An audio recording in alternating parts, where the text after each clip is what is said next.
26 नवंबर 2008 भारत की आर्थिक राजधानी मुंबई। एक ऐसा शहर जो कभी सोता नहीं और शायद उसी भरोसे में उस रात पूरी तरह जाग भी नहीं पाया। रात के करीब 9 बज रहे थे। अचानक छत्रपति शिवाजी टर्मिनस पर गोलियां चलने लगीं। लोग समझ ही नहीं पाए कि ये हमला है या कोई मॉक ड्रिल। कुछ ही मिनटों में लियोपोल्ड कैफे, ताज होटल, ओबेरॉय, नरीमन हाउस, पूरा शहर युद्ध भूमि बन चुका था। 166 लोग मारे गए, 300 से ज्यादा घायल हुए। पूरा देश सदमे में था। लेकिन असली सवाल ये नहीं है कि हमला कितना भयानक था। असली सवाल ये है कि 26/11 से पहले जब चेतावनियां पहले से मौजूद थीं, तो 26/11 को रोका क्यों नहीं जा सका। अक्सर कहा जाता है 26/11 अचानक हुआ, लेकिन सच्चाई इससे कहीं ज्यादा डरावनी है। 2006 से 2008 के बीच भारतीय इंटेलिजेंस एजेंसीज को लगातार वार्निंग्स मिल रही थीं। इन वार्निंग्स में साफ लिखा था, समुद्र के रास्ते आतंकी घुसपैठ, छोटे-छोटे arm terrorist groups, high profile civilian targets, Mumbai जैसे बड़े शहर पर हमला। यहां तक कि ताज होटल और रेलवे स्टेशन जैसे टारगेट्स का जिक्र भी अलर्ट्स में आया था। रॉ, आईबी, कोस्ट गार्ड, तीनों के पास फ्रैगमेंटेड लेकिन महत्वपूर्ण इनपुट्स थे।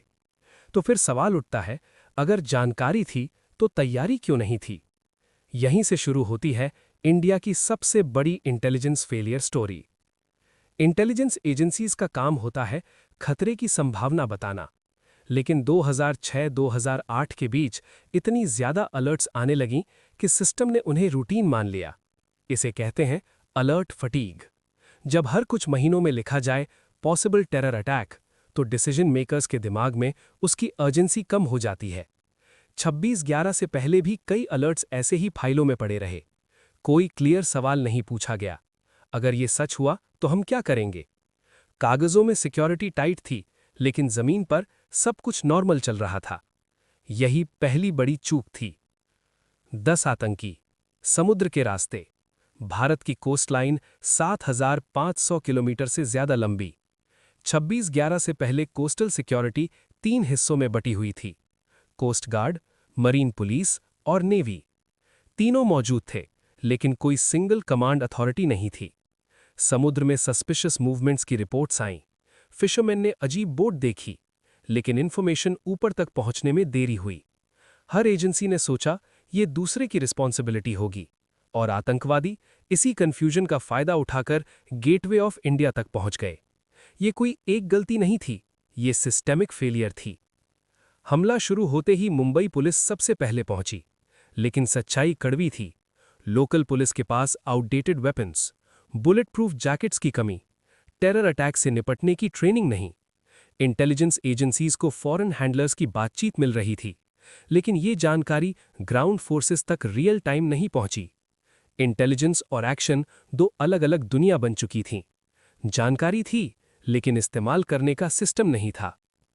एनएसजी, भारत की एलीट काउंटर टेरर फोर्स, लेकिन एनएसजी उस समय दिल्ली में थी। मुंबई के लिए कोई डेडिकेटेड एयरक्राफ्ट नहीं था।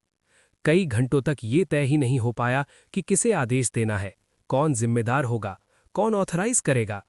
एनएसजी करीब 9 घंटे बाद पूरी तरह एक्शन में आ सकी। 9 घंटे। इन 9 घंटों में लोग मारे जाते रहे, आग लगती रही, पूरा देश टीवी पर ये सब देखता रहा।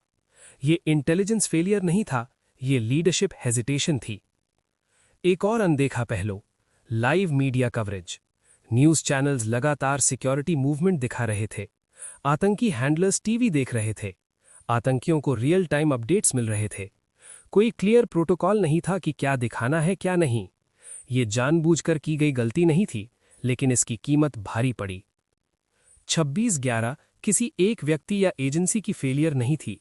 ये फेलियर था वार्निंग को हल्के में लेने का, एजेंसीज के बीच भरोसे की कमी का, क्लियर कमांड स्ट्रक्चर के अभाव का, स्पीड से डिसीजन न लेने का। आतंकवादी सिर्फ आखिरी कड़ी थे, असल चेन रिएक्शन हमारे सिस्टम के अंदर हुआ। 26/11 ने भारत को झकझोर दिया। इसके बाद एनआईए की स्थापना, एनएसजी हब्स अलग अलग शहरों में, coastal radar chain, better intelligence sharing, faster response protocols. System perfect नहीं हुआ, लेकिन पहले से बेहतर जरूर हुआ। 26/11 ने भारत को सिखाया कि इंटेलिजेंस सिर्फ जानकारी नहीं, टाइमली एक्शन होती है। 166 लोग वापस नहीं आए। उनके परिवार आज भी 26 नवंबर को भूल नहीं पाए। लेकिन अगर 26/11 से हमने कुछ सीखा है, तो वो ये कि खतरा हमेशा अचानक नहीं आता, अक्सर वो पहले दरवाजा खटखटाता है। अगली वार्निंग भी आएगी। सवाल सिर्फ ये है, क्या हम इस बार सुनेंगे या फिर इतिहास खुद को दोहराएगा। 26/11 आतंकवाद की कहानी नहीं है, ये लापरवाही की कहानी है, और लापरवाही सबसे खतरनाक दुश्मन होती है।